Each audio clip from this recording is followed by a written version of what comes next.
So our investigation mainly deals with how the Russian Sputnik vaccine has been sold through intermediaries in the United Arab Emirates to a number of countries, amongst other Ghana. Well, we don't know the exact details of all the deals that have been made along the way, but what we see is that the Russians are selling vaccines through their monetary fund, the RDIF, the Russian Direct Investment Fund. And they have made deals with a company called gov't in the United Arab Emirates. That company, again, has made the Sheikh Ahmed Al Maktoum an exclusive sales agent for a number of countries, amongst other Ghana. So that's what we can say about the route. And as you correctly said, the Russians are selling vaccines at about $10 per dose. We see that from public deals that have been made, where the contracts have been made public in the likes of Slovakia and Hungary. And on the deals we've seen that have gone through gov't and the Emirates, we see that the deals are made at prices of $19, $20, and $22.50 per dose. We've been speaking to a number of officials in Ghana. I was also on a 4-day trip to Ghana. We were not able to get an interview with the health minister. But we were able to get an interview with the finance minister. Ken Ofori-Atta, he explained in terms of when he was asked about the pricing and asked whether or not he considered it a reasonable deal, he basically, or I'll quote verbatim what he said, I don't know. You know, you are confronted with the good guys from the West not giving you any assurance of supply, and you have 30 million people of which you have to save the lives. You know, it's easy to sit somewhere and say, why are you doing this? But you need to make sure you protect your people and you manage as well as you can. And he went on to say that basically this is all a contrived and manufactured crisis to get the supply, because clearly there is enough to go around if there was an equity and a justice in what we were doing. That was the end of his quote. The other thing to be taken into account. So what we have advised back to countries is to contact the manufacturer to make sure that the intermediate is legal, right? Because there is also the other side of this, because there's a lot of substandard and falsified COVID products being commercialized out there. So you need to know the provenance, where is the procedence, where is this product coming from, who is selling, and whether it's registered and has it been listed by WHO. Engagement with the Russians indicated that we had to use an agent. Okay. Because that is how they deal with the vaccine supply. For all the contacts that we made, we had to get an agent who will deal with the manufacturers directly and not necessarily go through the government directly. Okay. The foreign ministry, I know, also spoke to the deputy Russian ambassador here with view to get them to help us to procure directly from the factory in Russia, but all of them did not yield any positive results, and therefore we thought that it was an opportunity for us when we were approached by Al Maktoum from the private office of the Sheikh in Dubai to have the vaccine supplied to the government of Ghana. Whenever you are dealing with middlemen, you have to be very prudent, you have to be very careful who you are dealing with. So it's not a matter of WHO. We ourselves were very prudent in whoever we are dealing with, and it's not only one agent or one middleman that we are dealing with. So we have had so many of them, and we are very careful who we are dealing with. Having paid any money directly to the suppliers, we in the agreement we established letters of credit. And if you know how letters of credit work, is the bank that will establish it, and it's only paid, the money is paid on delivery. So the payment is made to the supplier only on confirmation that the commodities have been delivered. So far, 15,000, now 20,000 doses have been delivered. When the agents came to Accra for negotiations, they came with 15,000 doses to prove that they can deliver. And then later on came with another 5,000. You know that Sputnik V comes in two components. So if you get 10,000 doses of one component, you have to get 10,000 doses of the other component to make it complete. So we have 20,000 doses, and it was to prove that they can deliver. So we have that in our custody, but no money has paid. We will only pay them after all the 300,000 doses have been delivered. But yes, we have established letters of credit to that effect, but the money will only go to them when they have delivered fully the 300,000 doses, and we have indicated that the delivery is complete. We have up to the end of July for them to deliver. If they don't deliver by that time, I believe that we have to decide whether we will extend it or we will abrogate the contract. It says opt. It's an option. You can decide to either extend or to go out of it.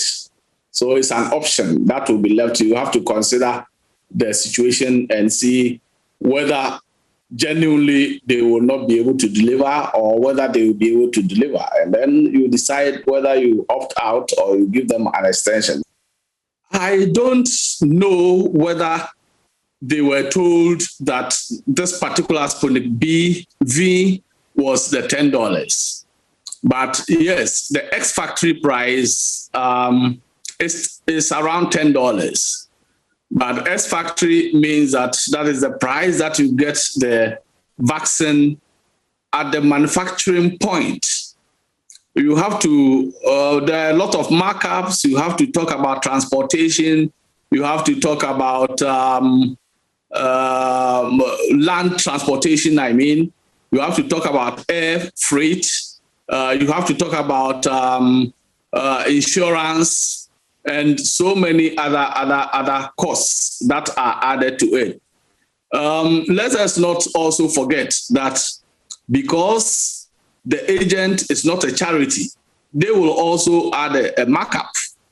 And it's a market. You have to decide whether you want to buy it or not. And that is the dilemma in which we found ourselves.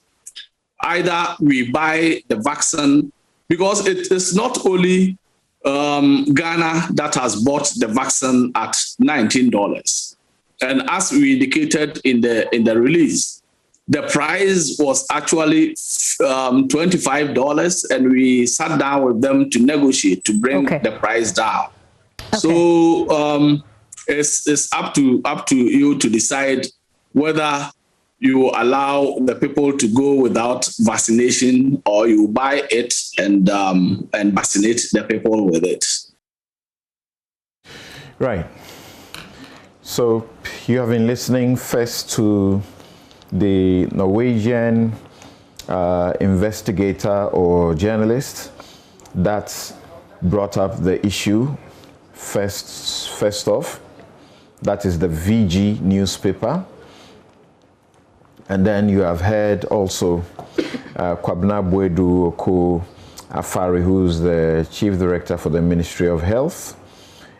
We get to the phone lines right away to talk to Kwame Sapong Esiedu, to Zoom to talk to Dr. Kwame Sapong-Asiedu, who is pharmacist and fellow Ghana Center for Democratic Development, CDD Ghana. I welcome also Kofi Bentil, lawyer and senior vice president, Imani Africa, on Zoom. And here in the studio, our regular panelist, Abdul Malik Kubako, editor-in-chief of the New Crusading Guide newspaper. Gentlemen, good morning and welcome to Newsfile. Good morning. Thank you. Good morning. Good morning, Samson. Great. Maybe let's deal with this briefly before we take on the issue of the Sputnik V. Through the vetting processes ongoing, it has become clear that the testing going on at the airport, which a lot of issues were raised about, has yielded the country a little in excess of, not the country, the private operators, a little in excess of $17 million US. And the Ghana Airport Company is benefiting 1.2 million, is it? How does that news come to you? I understand that, Kwame, for example, you are not intrigued at all about it. Thank you, Samson. You see, you rent your house to somebody. The person comes to live in your house and is getting 85% plus, and you are getting 15% or less. The first question you ask yourself is, what sort of contractual agreement did I go into as a landlord? That, for me, is the biggest question you need to ask. Then you would realize that at the outset, there were questions asked by so many people. I think Kofi Bentil even asked a question about the $150 that they were charging per test. And it was defended to the latter until ECOWAS dropped it for ECOWAS citizens to $50. Even at $50, look at the money they've raked in. And ask yourself, if you were the landlord, Samson, and going into a contract, you would be happy with this sort of arrangement. I know people would make their arguments around the logistics, the equipment they've put in, XYZ, that they are paying rent and all that. But even if you put all those together, I would be disingenuous if I said, I can understand why we are getting such a low return. And for me, questions have to be asked. And as we go into this conversation, that brings into question the bigger issue of how we have conducted our COVID contractual arrangements. Yes, it's gone well, but we need to look into it to find out if we can learn anything so that moving forward, if we have to go into such contractual obligations, we learn. Because obviously, I am not intrigued at all. I think you said the tone right, that this is clearly a question of landlord and tenant. So all the airport company did was to rent its premises to the Frontiers Health Services. And that's all there was about it. The equipment that were put in there, the drugs that were used for the testing, everything was done by the Frontiers Health Services. So if they make $17.3 million US in between September and December 2020, and you are getting $1.1 million, why should you have any issues of complaints? You are just a landlord. You just rented out your premises. Samson, we need to look at this beyond just renting it out. As the landlord, you have an economy to run. That barrier you are putting in becomes a traveling barrier, which is a barrier to access to your economy. So therefore, you are constraining travelers because you are encumbering them with an extra $150 that hitherto they wouldn't have paid if they were supposed to come into Ghana to transact business. So if your economy is going to be challenged based on that step, it behoves on you that you would accrue some amount in lieu of the pain the economy is taking. So I don't buy the idea that we just rented it. And that's why I'm saying that then you're telling me that the landlord didn't know the gravity of the problem he was dealing with. Because if he knew the gravity of the problem he was dealing with, and the fact that this was a barrier to travel, it was a barrier to access to our economy, it was an inconvenience, so to speak, in a pandemic, he would have looked at it and said, yes, I know you are bringing in biosecurity, which is strictly what they are doing there to ensure that they can identify people who are positives and exclude them from the general population.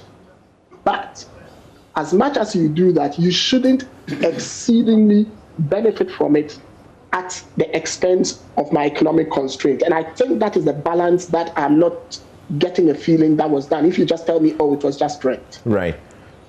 Kofi, what do you say? What's going on? First, people are raising issues with what they suggest will be the unconscionability of the cost in the test, which was raised long before now, and suggesting that some people have sought to benefit from the pandemic by this process. So we know within a very short period, as much as $17.3 million was made.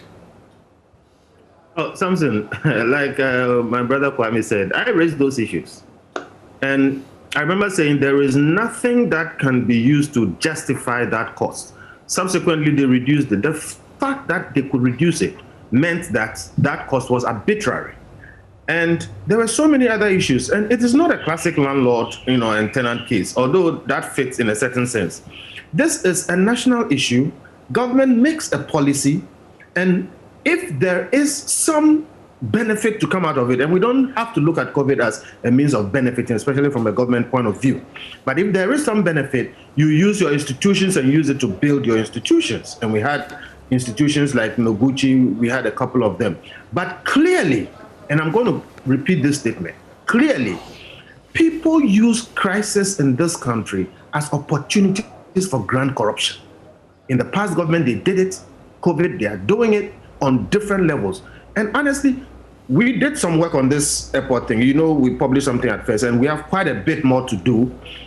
We are reviewing the legalities of a few things, and we might choose to publish it or not. But clearly, this was something created for some other people, apart from the people of Ghana, to benefit. And it doesn't look good. We'll decide whether we are going to go forward on it or we should just let it ride. I think that, what hurts is that, look, it happened. Maybe it shouldn't have happened. Unfortunately, the state is not benefiting. Whoever is benefiting, people are saying it's not even Ghanaian. What we should do is to try not to repeat these things. And if you look at COVID, we are going to just discuss the issue of the vaccines. Okay, as we speak, COVID funds are unaccounted for. People just use crisis as opportunity for corruption. And over again, we see it happening.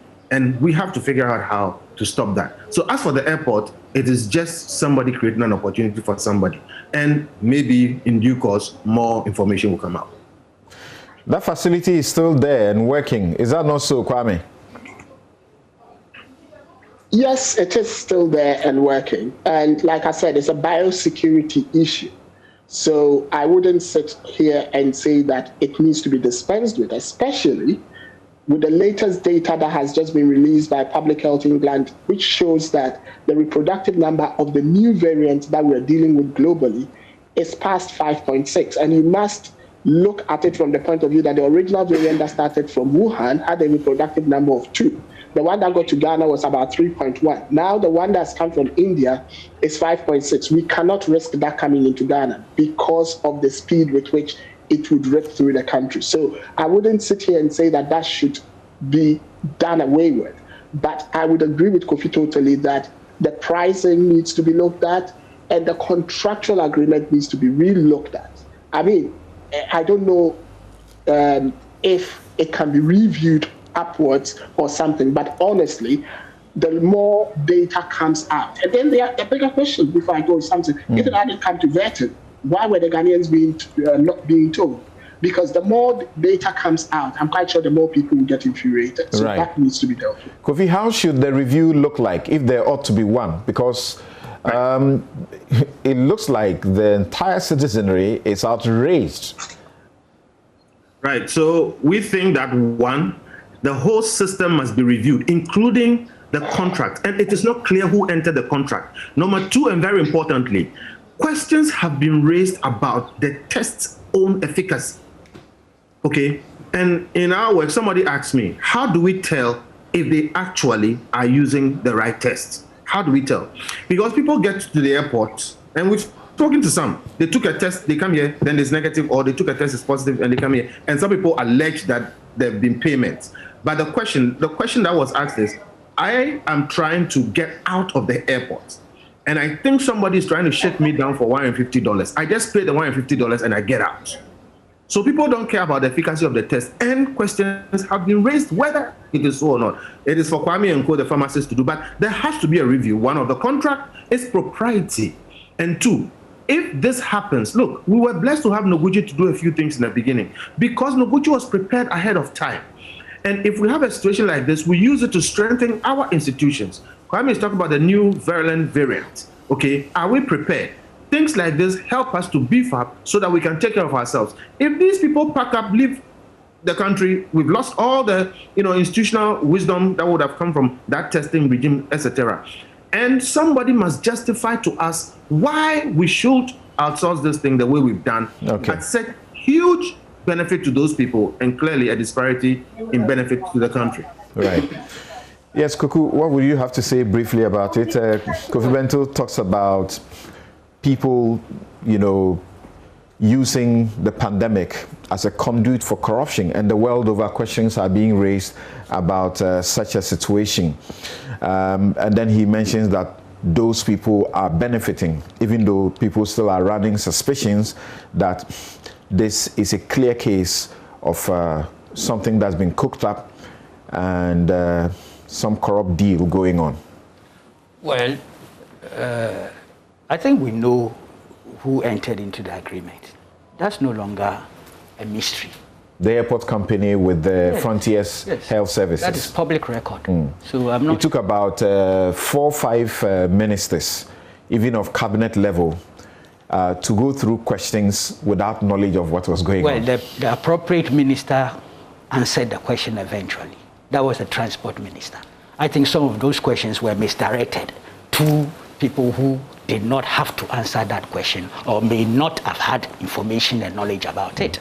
But at the end of the day, as we speak, we know it's public record as to who entered into. What do you see about the concerns being raised on the back of the $17.3 million made and the $1.1 million that I made airport a point making? I made in reaction to that's right. That's right. For the public, we need to clarify that, that as at now, we know who entered into the contract. So that's not an issue. But the new issues are what you are now asking me to address. See, and Kofi made another interesting point. He talked about Noguchi.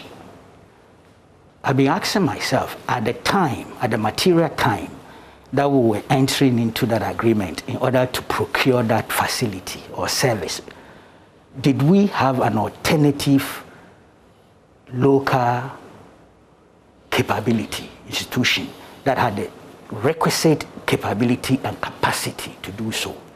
Yes or no? If we didn't, was it also possible to have done the arrangement in such a way that a local entity, in this case, everybody will mention Noguchi, to be part and parcel of it so as to learn, take the lessons from this foreign entity, external entity that may leave one day and not be here permanently, so that would have been enabling and empowering Noguchi. I have to get answers to those things. But right now, it was purely a rental thing. I remember the Ghana Airports Company, actually they went to the PPA to seek approval for that rental facility agreement. And the PPA told them, though, because it's rental agreement of a sort, you can go ahead, you don't need our approval in order to do that. Now we are being told that you can go beyond the rental thing. And I agree, because if you look at it within the larger context of our economic drive, then the issues are about how do you do this arrangement in order to empower your own people in order to move forward. If it's the money, let's interrogate. Was it value for money in terms of the rental agreement for our country? If not, why not? we can subject those things to analysis. But clearly, we are confronted with an emergency as at now. If we, in the absence of a local capability, we may have to continue using this agreement subject to possible review. In principle, I have nothing against the call for a review in order to see if we can make more money than we are making at this stage. All right. And that's Abdul Malik Okubako's views there. This show is brought to you by Bank of Africa, as strong as a group and close as a partner, MTN everywhere you go. Ashasi University, educating ethical and entrepreneur leaders for Africa. DBS Industries. Robert & Sons Optical Services, seeing is believing. We lead.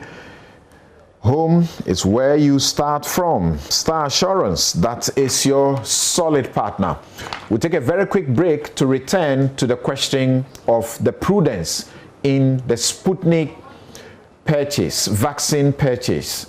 The vaccine that is known to be for $10 per dose, and Ghana buying for $19, and in a certain situation, $26 per dose. We'll be right back.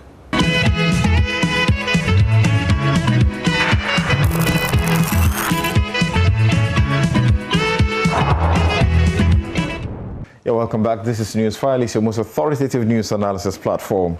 And let's return to Kwame Sapong-Asiedu and Kofi Bentil on Zoom.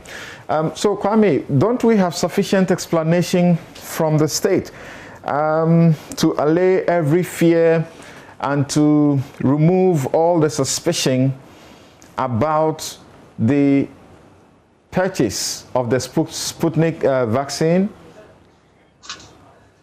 What we have. The question is more of what we have than what we don't have. I mean, let's put it in context, Samson. And basically, if you look at the Ministry of Health explanation, what they are trying to say is that as at March, they had become aware that the COVAX vaccines were not coming, and therefore we were in a tight situation. Samson, before March, I had sat on your program in December, I had sat on it in January, I sat on it in February, and I had shared correspondence with you about the Indian government and the impediments they were putting in the way of Serum Institute of India, and the fact that it was going to affect the vaccine supply chain. And therefore, for me, to tell me that you got to know in March is a bit of a red herring. That is the first thing I'd want to place on record, because these are recorded tapes that Joy FM have, and I've spoken on other media houses. There are some that I've even shared with Kweku Bako, and he's aware in private, because we WhatsApp quite a lot. So they couldn't have, it didn't come in March. Then the next thing I want us to clear is that we're being given the impression that the Sheikh approached us. I have correspondence which I would share later, but for obvious reasons, that shows that a minister of state actually wrote to the Sheikh on the 18th of February, with the Sheikh responding with a letter on the 19th of February to say that if you are interested, then I would make myself available. In that letter that the Sheikh used to reply, there's a Ministry of Health reference number for their letter that they sent to the Sheikh. So that's also not in dispute, and we would come to that later on. And the next question is, we're being given the impression that the Russian Development Fund only deals through middlemen. I want to place on record that that is also not very accurate. They deal through middlemen, yes, but I know of Slovakia, which has done a direct contract with them. I know of Hungary. I know of Czech Republic. I know of Brazil. I know of Guinea in Africa, who've done direct contracts. And in fact, it's instructive to know that on Thursday, Joe Biden, the president of the United States, said that Russia, and particularly Vladimir Putin, was engaging in vaccine geopolitics, and that the US was going to respond, leading to the US moving from 80 million doses to 500 million doses promised to COVAX. That tells you that Putin was doing direct deals. In fact, there's record that he spoke to Ursula von der Leyen, which I have said on this program, when they EU were having the whole issues about obtaining vaccines. So that in itself is not also entirely accurate. What is accurate is that we went in late. So when you're doing geopolitics with somebody, the person needs to answer the key question, what's in it for me? And it seems to me that for the Russians, there's a lot in for the other countries they are dealing with, like they've done a direct deal recently with Iran, than dealing with countries like, unfortunately, Ghana, which leaves you to go through a middleman. And the WHO tape you played says something that's instructive. They say if you would go through the middleman, you need to check and do due diligence on that middleman, because they are COVID vaccines, fake products that are being traded. And you've just played that on your tape. Now, here's the thing. In Ghana, the person who applied for the emergency use authorization is a known Ghanaian entity. Applied to the FDA, paid the requisite fees, and obtained the EUA. I have done my checks with this person, and there's no contractual obligation between him and Sheikh Maktoum. So I ask myself, how does my government then go into a contract with somebody who doesn't have emergency use authorization in the country? More importantly, if you look at the contract, it says that if we buy the vaccines and we use it and anything, they are absolved of blame. So then it brings me to the next question, that if they are Ghanaian companies, and the other contracts that have come out that Joy have put out, I've seen one from SL Global and all that, who are prepared and are also middlemen to bring in the products, and are in the country, and should something go haywire, can be held responsible because they are Ghanaian entities. Why are we dealing with this person from Dubai? Then finally, I'd want to end that this person is the same person who came into Ghana with Ameri. His two conduits are one person who's been a fugitive from justice in Norway for 10 years, and an ex-convict in Norway who's moved to London. How on earth is it that you know that these are the characters you're dealing with? And we knew that as far back as February, Transparency International had flagged their dealings in Pakistan, which is still under investigation because they had fleeced the Pakistani government off. Why would you even go into a contractual obligation with such a character? In the end, they've defaulted on all their 3 dates that they have to deliver. People are making the argument that, when they came, they brought 15,000 doses to show that they could deliver. If you check, the 15,000 doses they brought were not matched pairs. Anyone who knows the Sputnik vaccine knows it comes as 2 unmatched pairs. So not like the AstraZeneca, where the first dose is the same as the second dose. They are 2. So if someone is bringing you 15,000, it should be 7.5, 7.5. They brought 10 and 5. So at that time, we couldn't even use it. It was later that they brought the remaining 5,000. Was that also not a red flag? So I look at the contract and I look at all of the things that I'm finding out now, and I ask myself, did we really do due diligence? I'm not even yet coming to the costing, because I know we'll go there. Yeah. But the picturesque of what we're dealing with, you understand me, the optics looks very murky. All and right. for me, that is the biggest thing. Okay, let me get Kofi Bento's thought and return to you on the question of the cost. But you had mentioned Ghana approaching the Sheikh with a letter of 8th of February. You meant to say 18th February, correct? Yes, I said 18th. You probably heard 8th. Sorry, I thought it's I heard 8th rather. Because I am aware you have the letter as well. Right, because they replied on the 19th of February. On the 19th. Okay. Yes. Yes, Kofi. And so that defeats the whole theory that he approached us. Okay. Yes, Kofi, let's hear you. Right. So Kwame has said quite a few of the things that I wanted to say, and they are very important. We should note them. I'll try and go around those ones and say some of the ones that maybe he hasn't said. In the first place, look, this is terrible optics and sloppy dealings because it's government to government. It must be at least government to government, or government to recognized entities. We have our government admitting to dealing with people with non-criminal track record. How is that possible? Okay, and like he said, those of us who worked on Ameri, we can detect some of the names over there. And please, even we, with all the security arrangement we don't have, know that these people use the office of the Sheikh when indeed Sheikh Maktoum has no interest in most of the things they do, and they are just using his name to do shady business, and it's happened over and over again. So how do we get into a situation where we pretend we don't know? Okay, that really worries me, that our government is prepared to deal with underground characters who have international criminal records or are wanted across internationally for criminal stuff. That is one. Number two, these entities, again, Kwame said, where is their registration? They have zero bona fides in terms of their track record for dealing in pharmaceuticals, more so vaccines, more so vaccines of recent invention is zero. And like Kwame said, they brought a few samples of something, and the pharmacists will tell you that those things were totally useless because they can't be applied on anybody. I suppose there's supposed to be some matching, some other things, and here and there. Pharmaceuticals, I don't understand much. But clearly what we are being told is that what they brought has no value. But somebody picked it up and decided that, oh, this is good enough, let's give them a multi-million-dollar contract.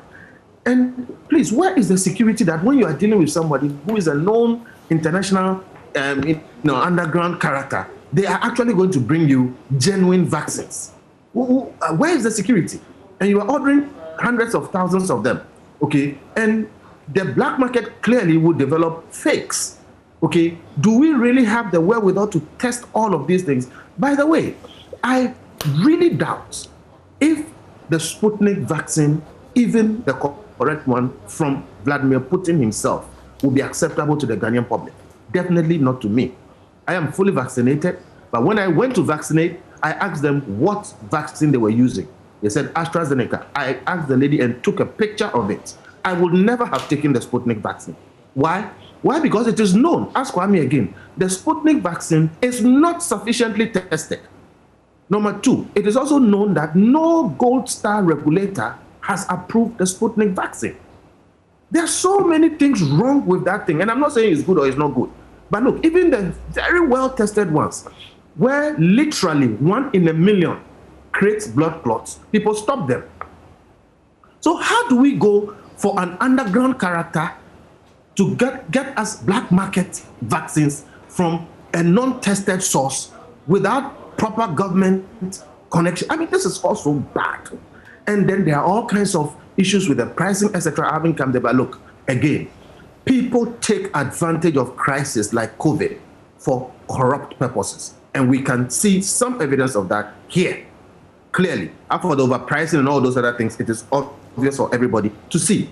And it is sad for me that it looks like we were shopping for intermediaries. And we ended up with intermediaries who have had a record in Ghana over questionable deals. Okay, so Samson, whether it is the vaccine itself, Sputnik, or it is the way it was obtained, or it is the people who obtained them, and I've seen SL Global, I've seen a couple of other things, but this is so tacky. A government should not do this. And if somebody is doing this, there may be other reasons apart from just getting us a vaccine. Meanwhile, again, like Kwame said, as we speak, we need to make a differentiation between emergency procurement and ordinary or regular procurement. Okay? As far as I am concerned, we have gone beyond emergency procurement. And I don't think that we need to rush into getting something which is not absolutely clear. There are all kinds of conspiracy theories around this vaccination thing, especially in relation to Africans, for which reason people are refusing the vaccines. And now here we are trying to get all kinds of black market vaccines. It can create massive problems for everybody.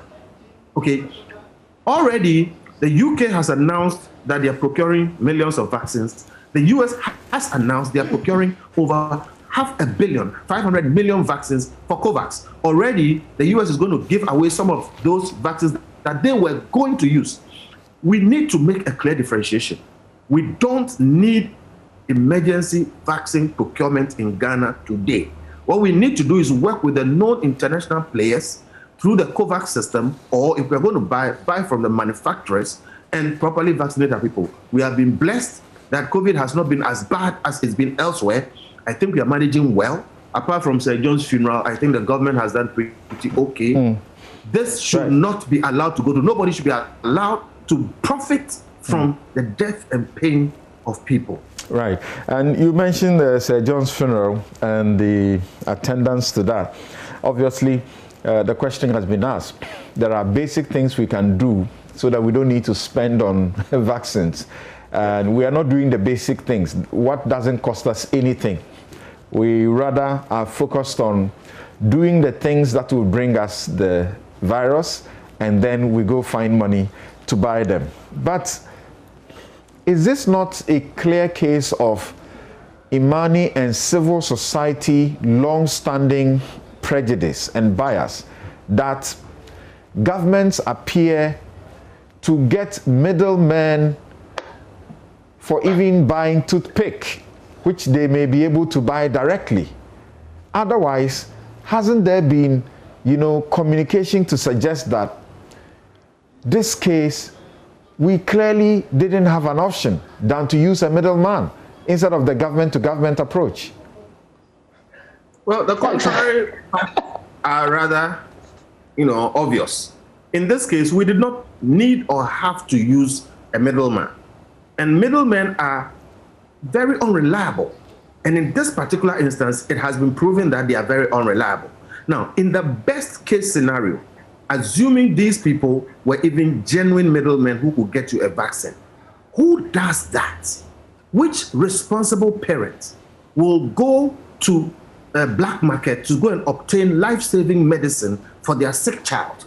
Which responsible government will go to the black market, deal with shady underground characters with zero track record in these areas, who presented things that don't work, cannot work, and give them more than the normal price, bypassing the regular routes to get vaccines for their people?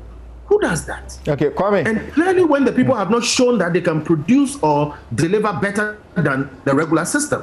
So look, civil society usually will come in when these things are so glaring. You see the airport case. Look at what we are looking at. And when we started talking, these were the things we were pointing at, that we will end up enriching other people at the cost of our own. And this is what has happened. Here we are again. We are saying that, look, this looks bad. It should not happen because people can die. And if people start dying or people start getting side reactions and all kinds of things, who do you attack? Who do you go to? Kwame, who do you call? Yeah, Kwame, let me hear you briefly again, because I can see you are itching to say something. And as I listen to Kofi, I am hearing sounds of what might even, worsen the vaccine hesitancy. Yes. Sorry, Samson, I'm laughing because if civil society had in its mind to schedule vaccine procurement or put impediments in the way to increase vaccine hesitancy, I, for one, I wouldn't have put out all those information around the Serum Institute of India and the India letters and all that. I wouldn't have said, as far back as November and October of last year, that we need to get into the phase 3 vaccine trial so we can have bilateral agreements. I also wouldn't have said that if we are not careful, the vaccine constraints might affect our rollout plan. Things are said preemptively. Some people feel you say it because you want to tell people I told you so. No, that's not how civil society works.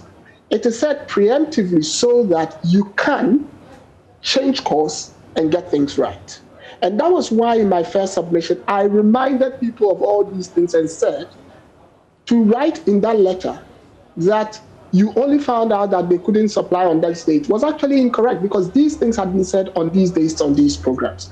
So wherein then lies the fact that there's an issue with a middleman. I have said today on this program that even if you have to deal with middlemen, even though the WHO frowns on it, and I tilt on the side of the WHO because I know the processes that go into global emergency use authorization issuance.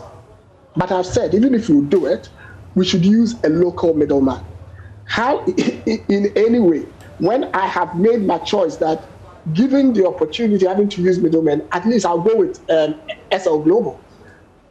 And then you say, I don't want to use middlemen. No, my emphasis is we need to get vaccines. We need to get it at a cost-effective, cost-efficient rate. All right. And we need also to ensure that the country is not free. So this has got nothing to do with civil society agenda. I'm sorry, I've never even spoken to Kofi about this in a long time, so it cannot be civil society agenda. Okay. Now, let's find out if Kokuyu are as disturbed as Kofi and Kwame. First, the issue of, getting a middleman rather than the government-to-government approach and the UN's, sort of guidance on this. The best thing is to use a government-to-government, approach. The question of due diligence, the question of lack of liability. If we use it and anything happen, the people who are supplying, you can't hold anybody liable for it, and that is clear in the contract. So Kofi says this is terrible optics, sloppy dealings. See, what exactly are we dealing with? Which contract? I've been listening and searching, and it appears we are dealing with some multiple people. It doesn't appear as if we are dealing with just one group. And that must be answered. Who are those we are dealing with? Apart from this sheikh, and then what you kindly, the producer, sent to us, partnership agreement between SL Global Limited and the Ministry of Health. Are there others? When I listen carefully, it appears there are others. All those contracts or agreements must be made public for us to know exactly what we are interrogating and not to mix them up. Now, this global, SL Global thing, it looks as if it's a local entity. That is right. Based in Ghana. That's right. Now, the Sheikh's office, private office, is not a local entity. It's a foreign element. To be honest with you, I haven't seen that agreement. I tried to look for it yesterday. I couldn't get it. Then, fortunately, you sent this to us. But my understanding is that there are about 3 or 4 or 5 out there. And it's not tidy. And it's not good enough. It doesn't also help informed discussions. Now, with the Sheikh one, a source at the Ministry of Health last night indicated to me that the advice that came from the AG's department was to the effect that that agreement ought to go to Parliament. I'm not sure if it has reached Parliament. So if that agreement, the one with the Sheikh, which I haven't seen, but which appears to be the subject, the focus of the Norwegian newspaper, that's right, and it appears some movements have been done to that effect, then it means that as we speak, it is null and void, in my candid opinion. It's not effective until and unless Parliament approves that. I'm not sure this one will have to go to Parliament, this local one, but you can guide me in terms of the law. So there's a lack of clarity. And lack of clarity means that there isn't much transparency. And for that matter, it will be difficult to put things to the test of accountability. Look, I have to be honest with you. I got to know about this last Thursday on Metro TV. It was there we were being supplied with information and material and things. There was little one could say because I didn't have sufficient information. Subsequent to that, I have tried to study the matter and things. I am not convinced that as of now, the approach we have taken is the right one out there. There's too much confusion. There's lack of clarity.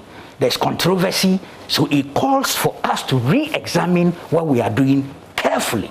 Look, it's true. We are in it's an emergency situation of a sort, an urgency. We want to procure.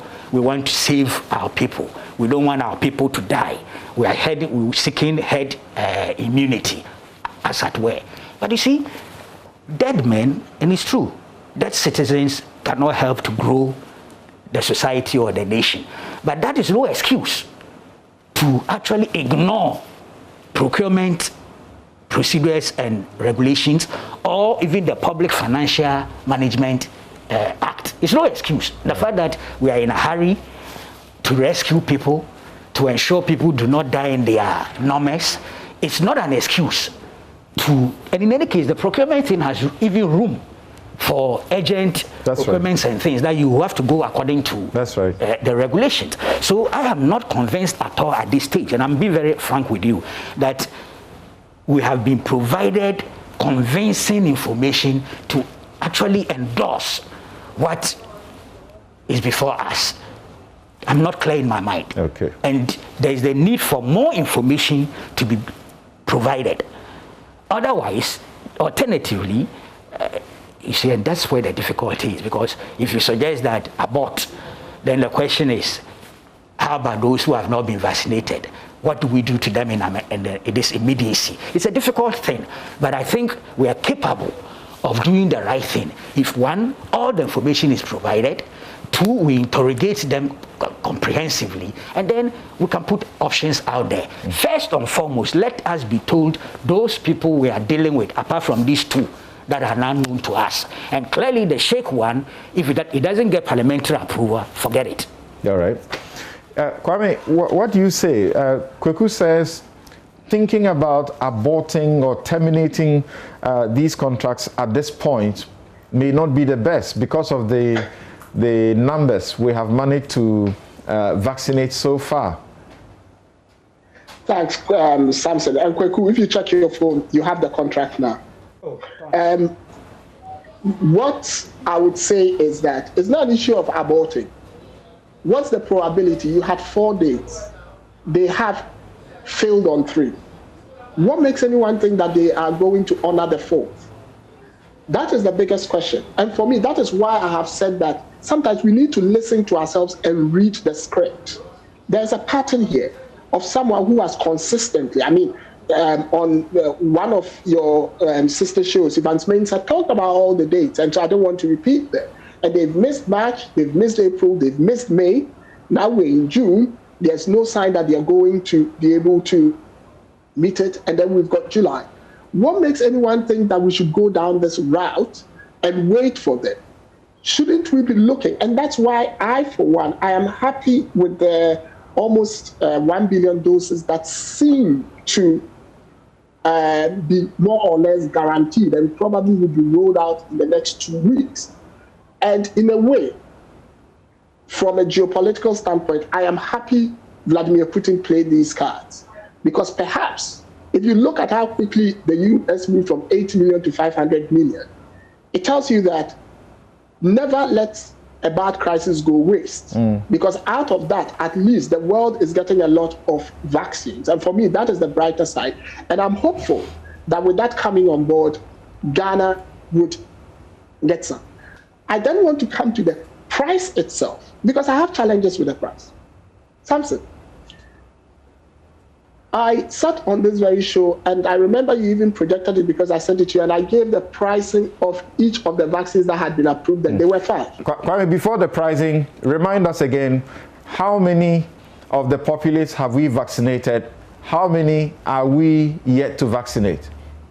Well, fully vaccinated would be about 400,000 because a lot of people have had 1 dose, and then we got 300,000 in to give the second dose. So fully vaccinated would be around 400,000, give or take. And then single vaccinated would also be around 600,000. So yes, about 800, 900,000. So yes, the good thing, and you need to give credit where credit is due. The good thing is that when we have obtained vaccines, we have rolled it out pretty quickly. And we have got them into arms. They've not expired. We've not had the problems that Malawi have had where they've had to ban vaccines because they didn't have a rollout plan, or Democratic Republic of Congo has that. So that's a good thing. But only 400,000 are in that space.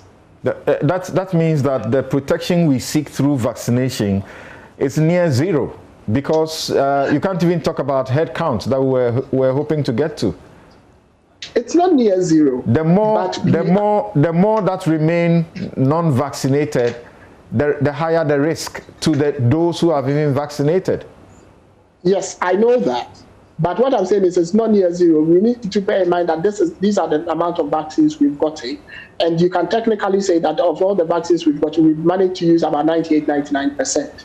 So that in itself is a phenomenal achievement, because vaccines generally, there's a lot of overage on it.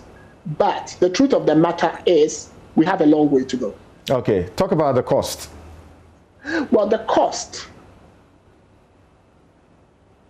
at manufacture is $7.5. Then ex-factory is $9.96, $10. I am aware that Hungary, Czech Republic, and others had it at $9.6 by bilateral agreement. And we have evidence as well that Brazil had it for $13.5. But all the contracts that have been seen with this sheikh globally are $19 and north of it. What is in his build-up or his logistics that takes us to this huge markup? I've heard people try and make excuses about it, but if something costs $10 and it's a product that is coming into our country with a middleman, would you, if you were purchasing it in true conscience, pay another $10 for the product? Even in a vaccine-constrained environment. So sometimes when we are having these conversations, I understand that this is a businessman, he would want to make profits and all that. I have seen the SG Global contract, for example. They started at $26, but they had said that they were giving the country 3 years grace period because they felt the country didn't have money. It's in the contract. But then they've revised the contract afterwards to come to $18.5 with a 1 year grace period. And I'm aware that they are even thinking of coming to $17. The question I ask myself is, that tells you that there's a lot of movement on the price that can be achieved. So why are we not leveraging our national sovereignty? Yes, we have all these issues around, oh, we couldn't get in early and all those things. But like Kofi said, at this point, we are not in an emergency. We need to be realistic. And like I always say, level up with the Ghanaian, tell the Ghanaian what the vaccine-constrained environment looks like. What are the challenges? What do you propose? Do we completely abrogate these, halt them, particularly now that we know that the US has a lot of J&J, millions of them that they are going to ship to us, as in the world, and they are seeking to get more to help COVAX to be able to distribute? I wouldn't say abrogate, and I'll tell you why. Like Kweku said, I've also done my checks, and this had to go to Parliament. This needs to be, you see, Parliament is the body that holds the executive in check on behalf of the citizenry. This needs to go to them. They need to get to the bottom of why we got here in the first place. Questions need to be asked. If you just say abrogate, have we learned anything? Will this happen again? We've previously been talking about the airport contract. You don't just go abrogating things. As a country, we need to learn. What did we learn from Ameri that we went to deal with the same sheikh?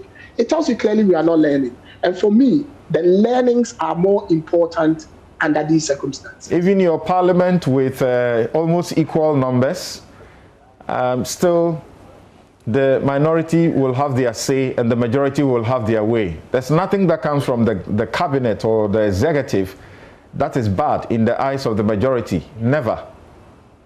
Yes, Samson, that is true. Why are you that hopeful? Why are you that hopeful that there will be any checks? No, I said questions need to be asked. Like, why do we know how much has accrued at the airport? Because someone asked the question. So for me, it's not about the end result. It's about the scrutiny and the questions that will be asked and the answers that we will get. The minority will ask the minority will ask the questions. The majority will justify what is going on. So what's the end really? And then you leave the citizenry to come to a conclusion. Same as we've come to a conclusion. The minority asked the question, the majority gave an answer and justified why it is.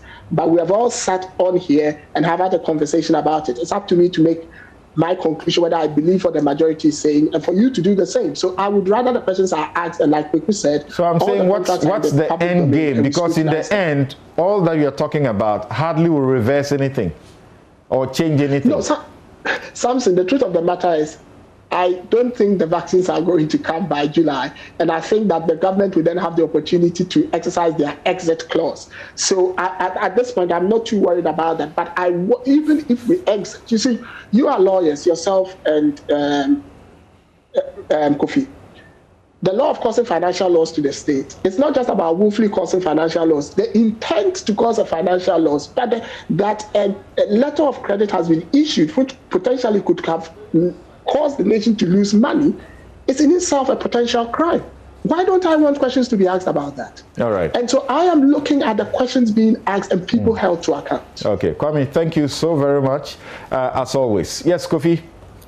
So Kweku made some very important points, and I would add to the points as follows. He said that we should make the contracts public.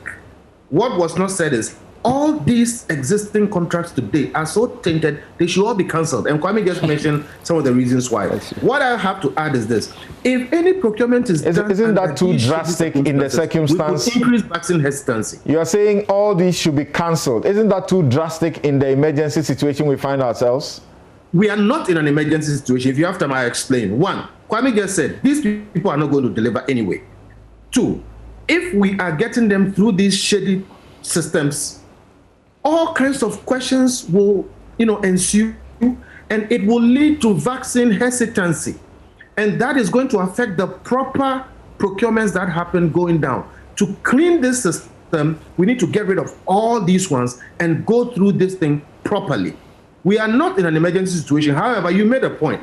Look, we have 400,000 people who are fully vaccinated and 600,000 partially vaccinated. Accra alone, at its peak, has 4 million people. In our urban areas where there's most interaction, a total of about 10 million people. So we have not done anything. Vaccines are not the reason why we are where we are. We are where we are because the government and generally the populace has observed COVID protocols to a certain point. And I think there's something to do with heat, but let's not go there. Something else is responsible for our low COVID problem. Now, what we need to do is to be continuing those protocols instead of having funerals like what we did with Sir John. So that is where it is. And then take our time and properly procure, properly tested, properly regulated. We are black people. And we have all kinds of issues with people bringing us vaccines. We know the case of polio, Kano, and I don't want to go into all of that. We need to be extra careful because of all those other issues. So in short, there is no way any of these procurements going on right now will pass muster. They are flawed on several levels. We should get rid of all of them and then properly go through a process that engenders public trust in this whole arrangement. There are few times when haste is totally unadvised. One, when you are getting married or picking who to marry. Two, when you are cooking beans. Three, when you are using the loo. Take your time, do the paperwork. The fourth is pharmaceuticals. Coffee. You don't take an overdose because you are rich or you are in a hurry. Take time, do it right. Otherwise, everything is going to go bad. So we should take the advice coming from Kweku. Clear this table. Let's do it well. We are not in an emergency. Something is working for us. The protocols. That is what we should continue. What is working for us? What is working for us a lot more? And make sure that whatever we plan here is the proper thing, so we don't get the hesitancy. What is working for us a lot more is providence. That God is saving Africa, not observance of protocols. We are doing well. You don't agree? Well, I agree, but at this level or on this forum, I'm not going to go into the issue of God. I believe God is who is keeping all of us. All right. But the truth is, whatever we are doing, let's continue doing it. Protocols, clear. All right. Thank you so very much. You have a comment or two to make before we go for the break? The source I was talking about at the Ministry of Health also indicated to me that the advice that came from the AG's department was to the effect that we should be dealing preferably with the manufacturers or agents, direct agents of the manufacturers. This Sheikh man, that sounds so... he's not an agent of any of the manufacturers. So really, even though there's an urgent need for the provision of those things, I'm uncomfortable with this whole option of dealing with just any Tom, Dick, and Harry who comes from nowhere and who suggests that I can provide. Okay? It's wrong. The government-to-government negotiations, I'm also disappointed it didn't produce any positive results. And that surprises me a little bit, So, to be honest with you, I'm not comfortable. This whole thing is untidy at this stage. We may be able to tidy it up if we focus. But otherwise, at this stage, I'm not convinced that we are on the right path. Well, questions that come up. What informed our promise? FDA, in terms of the Sheikh's thing, if you look at the agreement, it's just, Kodna just sent it to me. I'll check. but I'm told that it didn't appear as if the FDA had certified and approved the use of that particular vaccine. Right. What informed our promise to vaccinate 20 million Ghanaians? Question that needs to answer. Is that promise matched by budgetary allocation? Very important. What transition from response mode to recovery mode to deviant procurement should not be entertained? I suppose we can say that with all that we can master. This show is brought to you by Bank of Africa, strong as a group and close as a partner. MTN everywhere you go. Ashasi University, educating ethical and entrepreneurial leaders for Africa. DBS Industries, Robert & Sons Optical Services, seeing is believing. We lead, hope is where one starts from. Star Assurance, that is your solid partner. We take a quick break, and when we return, we ask questions about what is happening with our bank monies or bank collapse and the recovery so far, and then subsequently we will ask questions about the national security and its new policy. Is that a matter of old wine in new wineskin? Governor Addison is disappointed that only 1.7 billion has been recovered in the bank collapse matter, when the government has spent 25 billion in the process so far. He blames the court partly for slow processes. We'll return and I'll show you why the court may not be the one to blame at all. We'll be right back.